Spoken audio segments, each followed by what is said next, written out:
Welcome to Living Fully. Each episode is a chance to talk about mental health in a way that's simple, honest, and helpful. We'll share stories, tips, and tools to help you feel supported and feel your best. I'm your host, Catherine Hertig.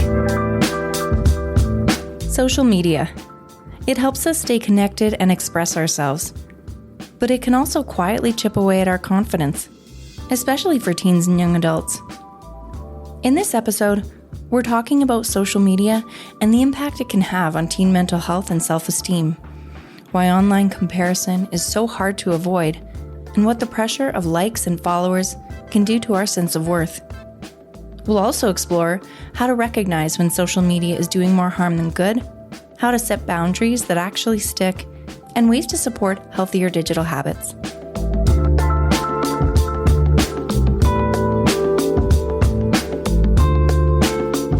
I am here with a couple of our social workers, Mancy Sene and Crystal Blacklock. Thank you so much for being here. Thank you for having us. Yeah, well, it's a pleasure to be here. Yeah, so you guys haven't been on the podcast before. Really excited to have you. Tell us a bit about yourselves. So, as you said, my name is Mancy. I'm one of the staff counselors here at Calgary Counseling Center in Counseling, Alberta. I did my residency here back in 2021, and got hired as a staff. I'm a registered social worker, and I'm registered with the Alberta College of Social Workers. Excellent. Yeah, and very similarly, I did my internship here as a student in 2023, and then I've been staff here for a year. I'm also a social worker with the Alberta College of Social Workers and a counselor. Excellent. Calgary Counseling Center in Counseling, Alberta. Yeah. So social media, it's been around for a while now, and it seems like more and more people are using it all the time, especially young people. How can the way that they use social media impact mental health, self-esteem, that kind of thing?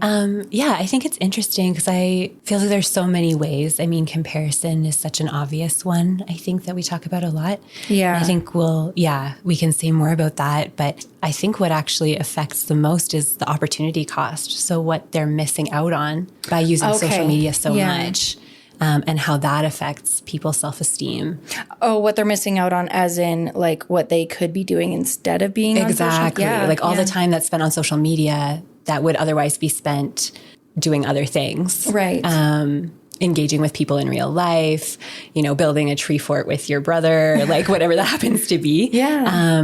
Teenagers and kids are missing out on those experiences, and then the impact of that on their mental health and their self-esteem seems to be a really important part of what's happening. Yeah. And like we're going to be focusing on teens, but a lot of this I think can apply to anyone. Like I know that when I spend too much time on social media, it definitely impacts the way I feel. And so I'm hoping everyone can take lessons away from this conversation. You talked about comparison. What's happening there? How can that impact youth? I think it can have a negative impact on youth, especially when we're just glued to our screens and we're comparing our life with other people's life that we're seeing on social media. And I think a lot of it is just, realizing that it's just a highlight reel, right? Yeah. And not a lot of part of the reality. Right. One part of their experience, they might be going through a lot that we're not even aware of, right? Yeah. And I think when we compare ourselves with other people, it creates feelings of like dissatisfaction with your own lives, right? Or that low self-esteem, or, you might feel inadequate in some ways or the other, or you might not feel very confident in yourself. I noticed that with my stepson, even at a young age, he would watch a lot of YouTube, still does. Like back in the day, it was a lot of YouTube videos of artists, like doing sketches and stuff, which is great. He got really inspired and he's very talented. But what I found is that he would get really discouraged and disappointed that his art didn't look like these people's. And there was just kind of this assumption that he was going to get it right away.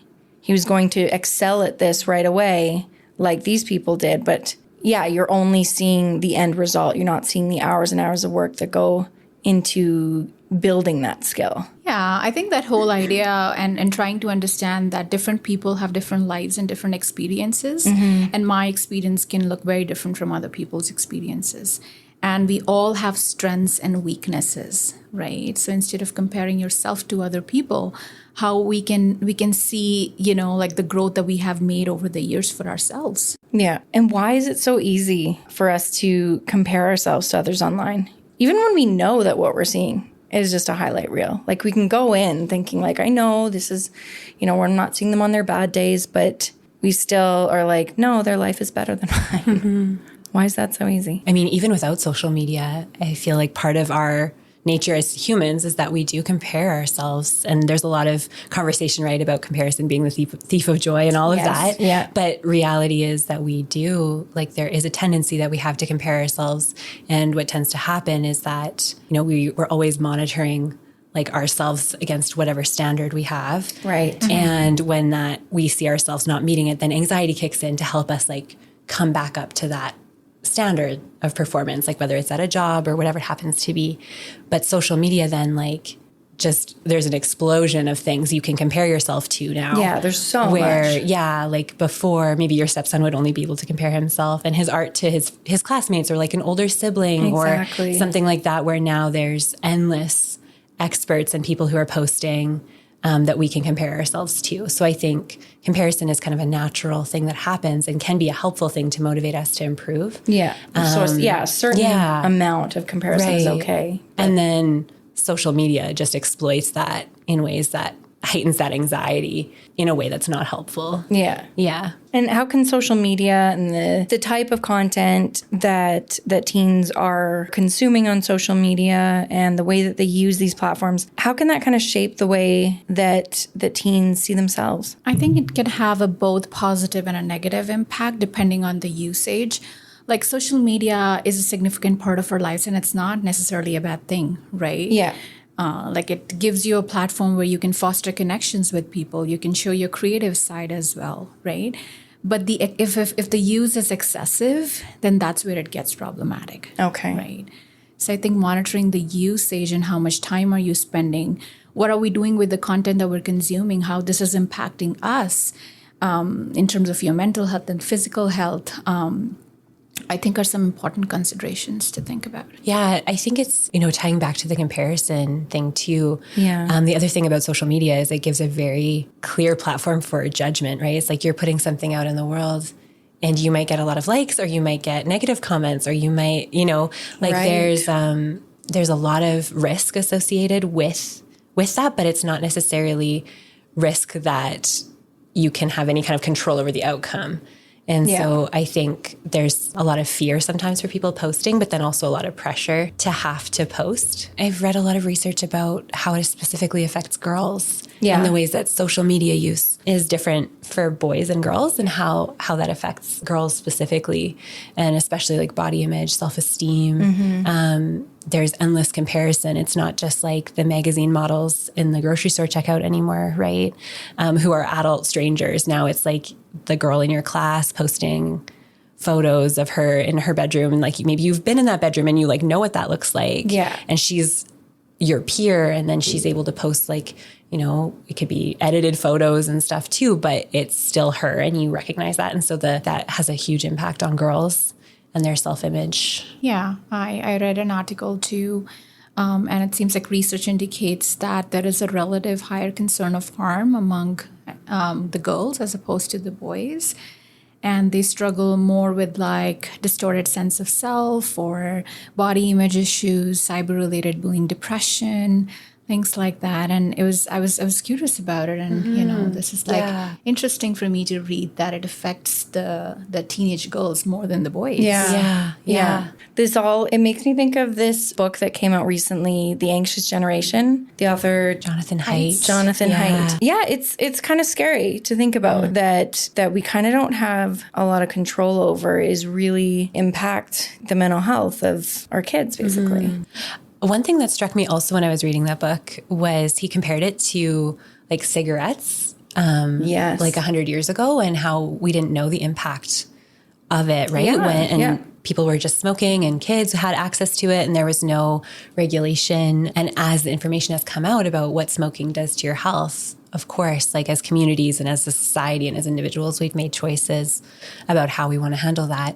And social media and smartphones are so new, like kind of 2013-ish, I think is kind of when Instagram was bought by Facebook. Yeah. And so it's in the last 10, 12 years. So we're sort of in that place where we didn't know what we didn't know. And now the information is coming out and we're able to start to, I think we do have the opportunity to start to make some changes or like, you know, have some control and start to think about what we can be doing as individuals, as communities, as families. Now that we start to realize what it's doing to especially our kids. We know that too much time on these platforms can have its impact. So what are some signs that someone's time on social media might be impacting their mental health? Like what can parents, teachers, family members, what can they look out for? In terms of the red flags, I would say when you notice yourself just being addicted to these apps to the point where you're compulsively checking on updates, you know, every few minutes, every few hours to see how many likes you got, how many followers do you have, who commented on your post, right? And also like you're very distracted to the point like it's almost like a escape from reality, right? Or an escape from real human connection. And that kind of steers you away from other areas of your life. Like maybe you could have, you know, spend this time going out, spending time with your dog. Like you could be doing so many other things, right? But you're just sitting there and focusing on what is happening online. Right. I think the importance of sleep should also not be underestimated because, I mean, it can have a negative impact on your sleep, especially when we are doing or engaging ourselves in mindless scrollings up till midnight. Yeah. Right. I've definitely had to curb my use like around bedtime for sure. It's like it just wires you. Yeah. Especially around like, I don't know, more stressful times in the news. Like I remember early pandemic, I would be, you know, scrolling a lot right before bed and there's that stress thinking about everything going on. Yeah, totally. Yeah. Sleep was one of the things that came to mind as well for me is like watching for kids. Like, are they sleeping? Okay. And if they're not, like the sleep deprivation, then we probably need to adjust the phone use and social media use. The other thing is, I don't know how exactly you would necessarily see this in your kid, but I think conversations and parents know their kids quite well. They'd get a sense, I think. But the interesting thing about social media is it kind of leads to a sense of like meaninglessness. Like we're not participating in the real world. We're just, you know, the sense of accomplishment of like doing a task that was difficult and seeing the outcomes or like having a difficult conversation with a friend and repairing that relationship. Those kinds of things give a sense of meaning, of purpose, and like those really positive feelings. And social media kind of gives us shots of dopamine. It keeps us coming back. It makes us feel like we're connected, but it's a very different sense of connection than that hard conversation would give us, right? So kids and adults, we all end up, if we kind of get to a place where we're feeling like life is a bit meaningless, we don't really have purpose. That I think is, obviously there's other ways that we can get there, but I think it might be a flag to think about social media use and whether that's a contributor to that feeling. You know, these addictive behaviors and kind of recognizing that it's not healthy, that it's impacting mental health.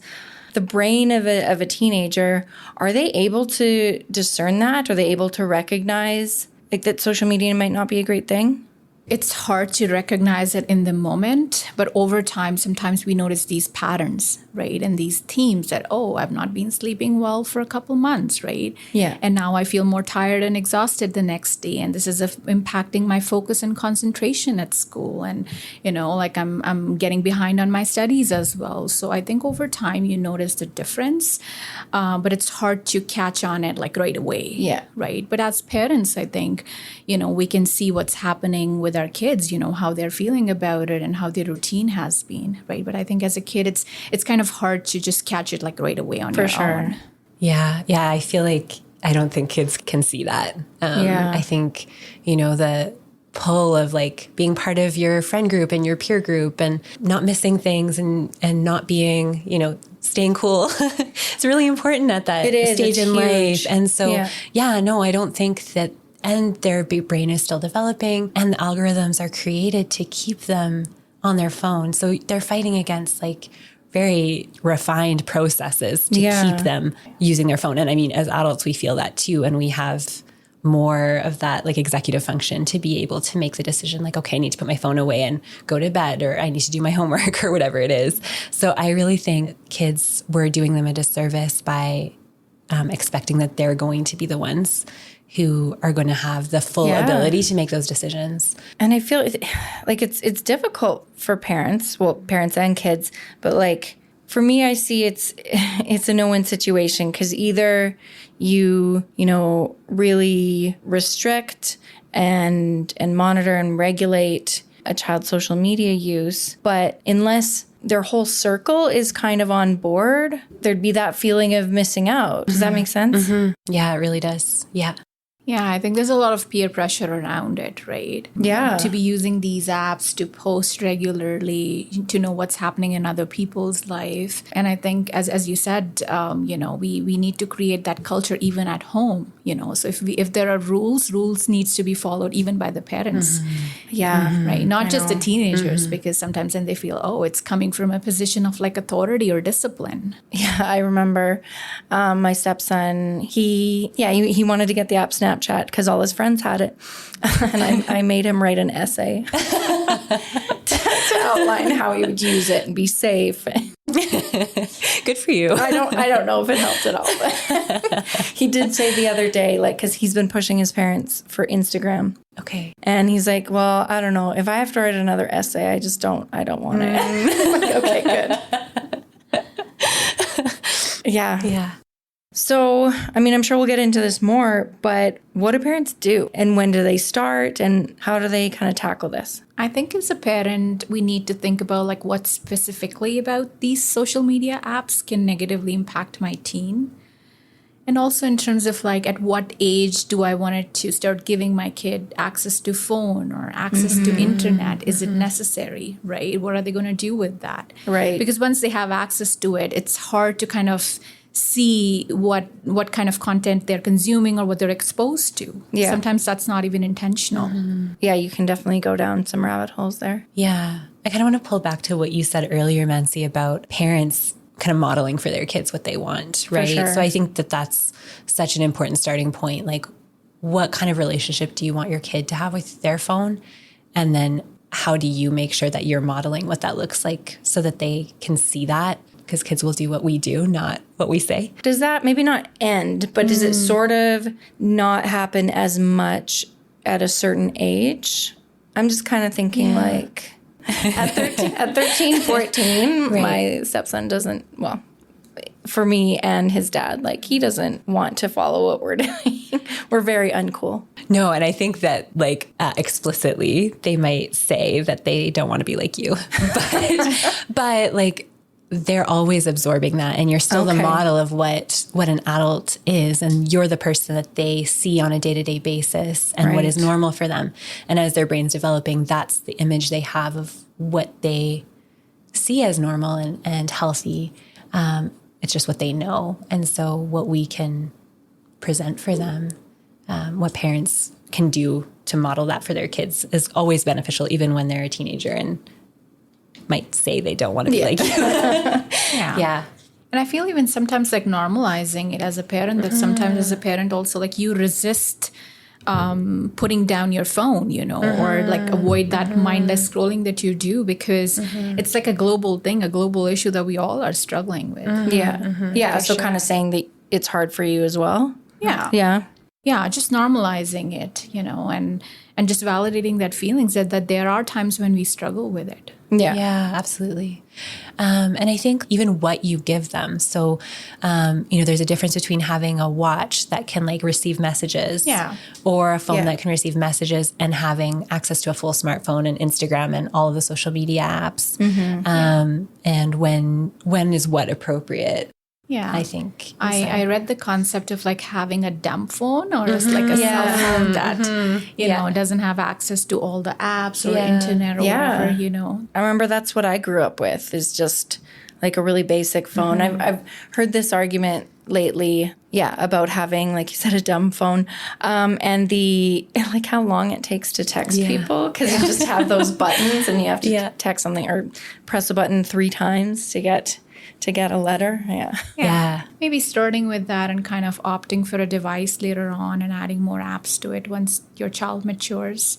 And what about that? Like, how does a parent approach that conversation with a kid when all their friends maybe do have smartphones? Yeah, I really think this is more of a community, like society issue. Yeah. And of course, like individual families have to make like their individual choices, but it's going to be so much easier if like your kids' friends are also like their parents are doing the same thing. Yeah, it is. And so I think sometimes for parents, I wonder if conversations with other parents about, how are you handling social media with your kids?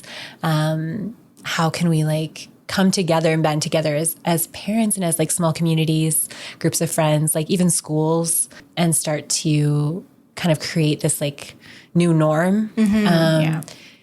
And I think that will go a long way. And I feel like for individual people or individual families to try and make the change obviously needs to happen, but to fight that battle alone, it's going to be really hard. So I think it really is a community thing that we need to figure out how to work together to do. Yeah, no, I think it's really hard, especially when they use their phones or their laptops for homework, for assignments. It makes it even more harder, right?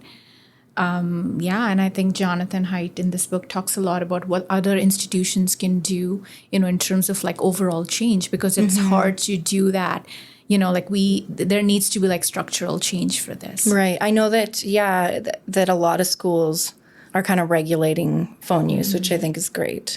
Yeah. And I think it's interesting too, to think about like our societies a little bit more broadly, like letting kids go out and play. And, are our neighborhoods safe, and are we willing to like trust our neighbors and our kids' friends, parents and stuff to for sure let our kids go out of the house and be off their phones and riding their bikes. And can we have playgrounds? There's been so much emphasis on safety that kids aren't getting exposure to like risk that helps them learn and helps them develop confidence and all of that stuff.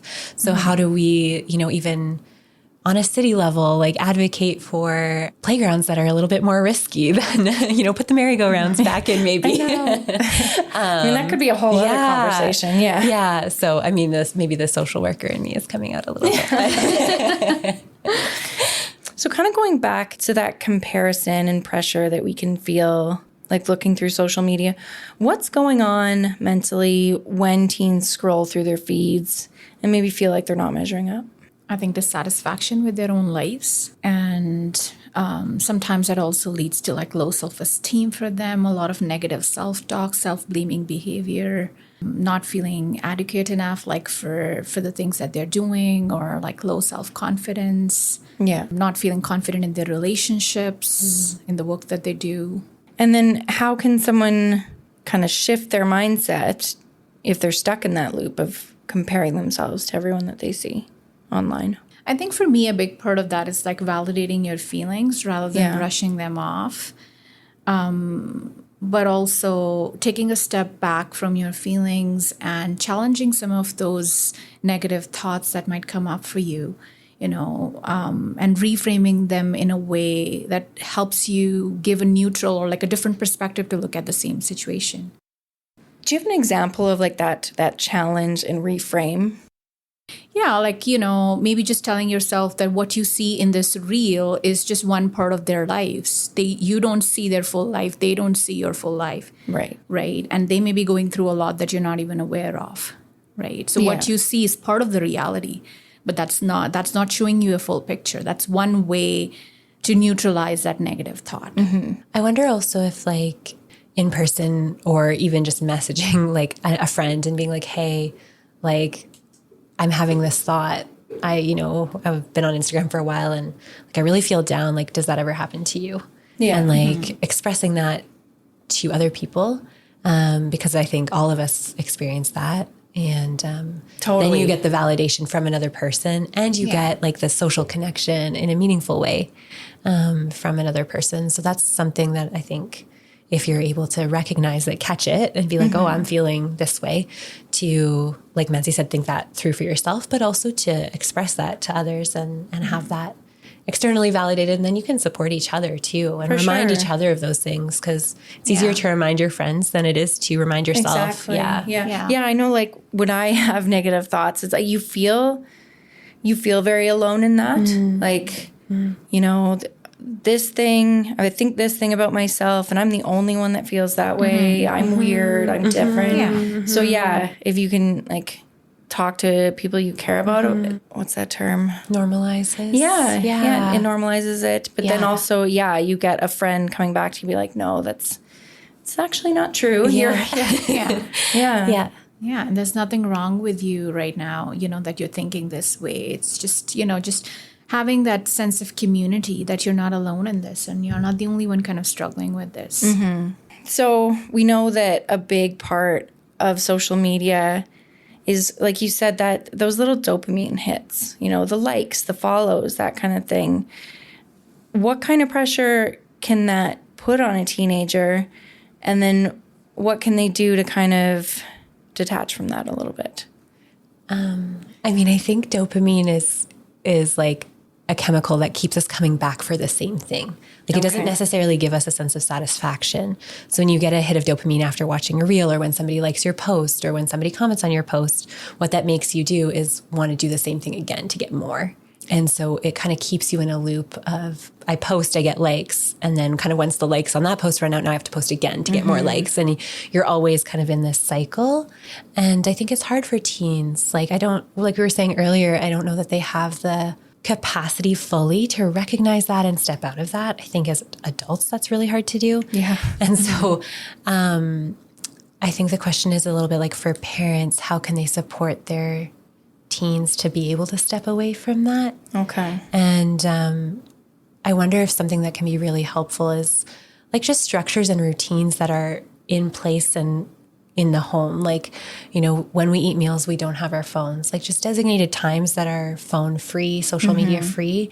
And that kind of, you know, not that the kids are always going to love that, but it does give them, if that's like a norm and an understood structure, it gives them a space where they experience life without their phone, right? So, you know, 30 minutes before bedtime, all the phones, mom and dad's included, like goes in a basket in the kitchen, and we don't have them in our bedrooms. Kind of a structure that keeps that dopamine cycle from just taking over completely. Yeah. And I think it is really like the adults in teenagers' lives who need to kind of spearhead that. Be able to do that. Yeah.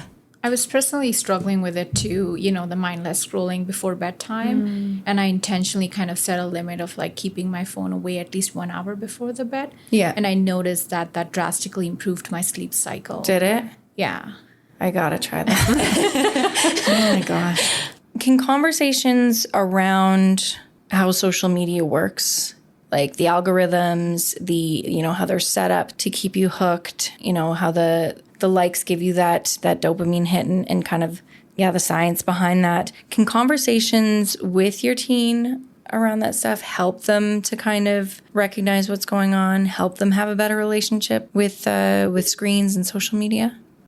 Yeah, I mean, I don't think your teen would like if you sit and monitor their feeds with them, you know, because they also need privacy. Yeah. So I think it's very important that we have these conversations in a more neutral and respectful way. Yeah. And I think the goal is to keep the channels of communication open and also establish trust in the relationship. So if they're struggling with something, rather than finding solutions online or going to their peers, they can come to you. Right. You know? So creating that safe space for them where they can come up and have conversations. However, if you still see, you know, them building a wall, then maybe asking open-ended questions around, you know, like, I'm curious how this experience is going on for you. You know, and also showing them the willingness that you're willing to talk about these issues if they have any. And I think not just having these conversations is important, but how do you have these conversations with them is also important. Right. Yeah. And how it can come from a place of like respect and collaboration, and not like, oh, I'm here, you know, I want to know what's going on in your life, right? Yeah, and them telling you what to do. Yeah. I really like what you said about the information and giving kids information. Like, kids are smart, and like also giving them, giving them credit for what they are able to do. And like, here's the information. Like, what do you think about this? And like, how do you see this playing out in your life or your friends? And like being curious with them about some of those things. I know I said earlier, kids might not have the fully have the ability to step in the middle of those dopamine cycles. Yeah. And at the same time, they have they are smart and like to give them credit and give them agency and power to be able to say like, yeah, I can see where that's happening to me. And like, yeah, I can see where that's not good. Like, what could I do about that? What could my friends and I do about that? Yeah. To give kids credit that they can do things, I think is really important. And Mancy, I think like you said, it's how we approach these conversations. Like we can't go in being like, yeah, I want to change your behavior, and these are all the reasons why social media is terrible. And that wouldn't be very productive. No.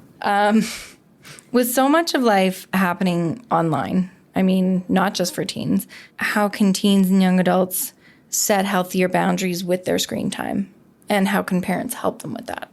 I think I just want to highlight what Crystal said about brainstorming ideas to fill your evenings, because sometimes it's a crutch for like boredom, right? You're just getting bored, so I'm just going to sit there and scroll for hours. Yeah. But once you have a routine, it doesn't have to be very structured, but it could be like anything that adds more meaning or pleasure to your day. You can include that. Doesn't have to be like big or small. It could be as small as like going out for a walk or getting some fresh air or spending some time with your dog. Yeah. Reading a paragraph from your book, could be anything, and keep experimenting until you find something that you really like. Yeah, right? I think that's big is finding something that your teenager really loves doing. 'Cause then they'll have the structure of like, cause I'm thinking my stepson again, like he's played water polo for years and he's really into basketball now. So, I mean, that provides structure. It provides so many things, like the structure and the routine, kind of the accountability and like the obligation of like showing up, and also like that community and those friendships. And yeah, I think another thing I totally agree. And then also like if there are things that kids find like meaningful, like a cause they want to support, or because I think teenagers have an incredible capacity to like get behind certain causes and like really dive deep into them. What I was saying before, where social media creates a sense of meaninglessness, finding ways that you can like be involved in things that you really believe in and want to support and advocate for, and focusing on something other than ourselves. So social media is such a like, I'm comparing myself to everybody else. And when we find opportunities to engage with things that we find meaningful or a cause that we can stand behind, it helps us to focus on things outside of ourselves. Yeah. And using social media in more positive ways. Yeah, exactly. It becomes a tool rather than like Yeah. Yeah. Absolutely. Have to not think of it as this completely negative thing. 'Cause you're right. Like, it can be very good, and it's not going anywhere. No, it's not going anywhere. Yeah. I think something that maybe I don't do personally is like, just checking in with yourself and just being more mindful of like, how do I feel when I scroll, right? Like, what are some of my feelings, and how do these accounts that I follow make me feel, right? Are they motivating? Are they inspiring? Do they uplift me in any way? Or I don't feel good after scrolling for hours and hours. Yeah. Right. Yeah. So you're checking in with yourselves to see, kind of slowing things down and checking in with yourselves to see how you're actually feeling. Right. And I think, like doing some of these kind of things that we've talked about, like putting it away before bed, or even like things that you can actually change on your smartphone to help you out and like give you a leg up. Like I took social media off my home screen. They're not even like completely deleted, but they're not super accessible. And I found that I've definitely cut down my time that way. So yeah. Speaking of that, something that I did this year is I just silenced all my notifications. Yeah. Yes. So then it's not like when I open my phone for something else, I don't have like Instagram telling me that somebody liked a post or sent me a message. Like I I can choose when I want to open Instagram and like look at what's there, but it's not prompting me to do that. And I found that so helpful. Totally. Because that's, I mean, I find that just so distracting, and it's hard not to address the notifications when they come up. Like if I get a buzz on my watch, if I, hear it on my phone, if I hear that ding of my email, it's like, I have to look right now. So I'm sure teens get the same kind of feeling. Yeah. I think also limiting the time, the amount of time you spend on these apps. Like I've seen people taking a break on the weekends or taking a break for like months from social media helps, right? I think as an individual, what works for one person doesn't work for the other. For sure. Yeah, you got to find what works for you. I remember you think like, oh, if I'm not, if I'm not checking these apps, I'm not going to know what's going on. I'm going to have this FOMO. I deleted Instagram for a month a while back, and I was pleasantly surprised I didn't miss it at all. Yeah. Life goes on, and Totally. Yeah. And I also wanted to go back to something you said, Nancy, about like the content that's there. Because I know we kind of feel like the algorithm is out of our control and it's like creating something, but that we just are being fed passively. But actually we do have some control over what we follow. And another thing I've done is like muted and unfollowed accounts that are posting political stuff. And it's not because I don't want to be informed, but I want to choose when I want to engage with that content and where I want to engage with that. And I've noticed my feed, even just the algorithm of what it gives me, it notices like, oh, she's not picking up on, these polarizing issues. So we're not going to feed her that anymore. And now I get, snowboarding and hiking and wild ice videos instead. Yeah. And Nancy, like that's like what you said. Like I think teens can kind of check in with themselves too, with the the people that they're following, and kind of like, okay, how does this make me feel? How does this content that I'm seeing, is it lifting me up? Is it motivating me, or is it making me feel not so good? And then choosing to not follow them. Yeah. So another part of smartphones and using social media, particularly for teens, is this idea of bullying and cyberbullying.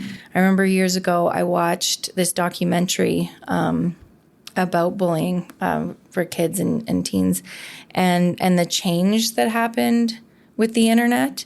Because before, like when I was growing up, if you were bullied, you had an escape when you went home. There was that distance you could check out. But now, like everything's online, you don't have that escape. It just follows you. So, what do we do about that? How do kids navigate that? How do parents navigate that? I think if someone is already anxious or depressed, all this online abuse, exploitation makes things worse for them because they're already going through a lot. And then this is kind of added on top of that. I think the point that I want to highlight is that you don't have to suffer in silence on your own. There are ways that you can get the help, right? And one part of that is you can share it with a trusted person, like your family member, maybe your school counselor, or your parent if you feel comfortable. I know sometimes there's a lot of hesitation and embarrassment that comes with like reporting it. But I think, if we don't report it, sometimes it gets worse, right? So how do we open up with the people that we trust so we can get the help that we need in the moment, be it like support, emotional support, or support in any form, right? And as a parent, I think the parents play a huge role in it, how they can give that safe space to their kids so they can talk about their issues that they're going through at school or, online. And sometimes we have fears, that I'm going to lose my privileges or I'm going to lose access to my phone. Yeah. Right? So how, as a parent, you can validate some of your concerns and hear out your child's fears, right? And how together we can come up with a plan or a solution so they don't feel punished for sharing what they're going through. Of course. Yeah, I really love that, Nancy. Is there anything you want to leave our listeners with? Any last thoughts about teens, social media, and screen time? I just want to say that in order to enhance like their overall well-being, just being more mindful of their usage and avoid getting caught in that mindless scrolling, right? Because we all engage with social media, but how much am I using, what I'm engaging, and when I choose to engage myself in is something that's important. Mm-hmm. I think it's interesting because one of the things that stood out to me from Jonathan Haidt's book was kind of prioritizing with your kids, like prioritizing their sleep and prioritizing their engagement with the real world. Yeah. Rather than focusing on the screen time, right? So screen time is going to be what screen time is going to be. Right. The emphasis is on like, what you focus on, you amplify. So how do we focus on making sure you're sleeping properly? How do we focus on making sure you're outside in nature? How do we focus on like making sure you're together in person with your friends? How do we make sure like you're doing stuff you enjoy and you're engaging in things that are meaningful in your real life? That's smart. Like focusing on the positive and not just reducing the negative. Exactly. Yeah. Rather than like, how do we take away the phone, or how do we take away the screen time, or how do we reduce social media? How do we like increase more the sleep? Yeah. How do we increase the in-person connection? This reminds me of a quote. It doesn't matter what you do, how much you do, as long as you're doing it. Yeah. Right. Yeah. Like even a little walk outside, even 5 minutes, even a phone call with a friend, even it doesn't have to be all or nothing. Mm-hmm. Yeah. And sometimes when you do it, you actually feel better. Definitely. And then the momentum builds in that direction. Yeah. Yeah. Then they can recognize like, okay, I felt pretty good when I did this. Let's try it again. Yeah. Yeah. Yeah. Thank you so much, Crystal, Mancy. This was excellent. Thank you so much. Well, thank you for having us. Yeah. It's a pleasure.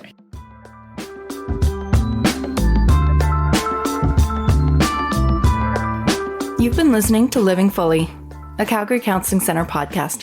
Thank you for tuning in. This episode was produced by Nick Here, Louisa Campos, Manuel Montano, Jenna Forbes, and by me, Catherine Hertig. A special thanks to Mancy Sene and Crystal Blacklock. To stay up to date on our latest episodes, be sure to subscribe. We're available in your favorite podcast app. Living Fully is a production of Calgary Counseling Center and recorded in Calgary on Treaty 7 territory. Living Fully podcast is not a substitute or alternative for professional care or treatment. Calgary Counseling Center and Counseling Alberta provide effective counseling to anyone in Alberta with no waitlist and no financial barriers. Find us online at calgarycounseling.com and counselingalberta.com. For help across Canada and the United States, call 211. If you are outside of Canada and the US, seek help from your general medical practitioner.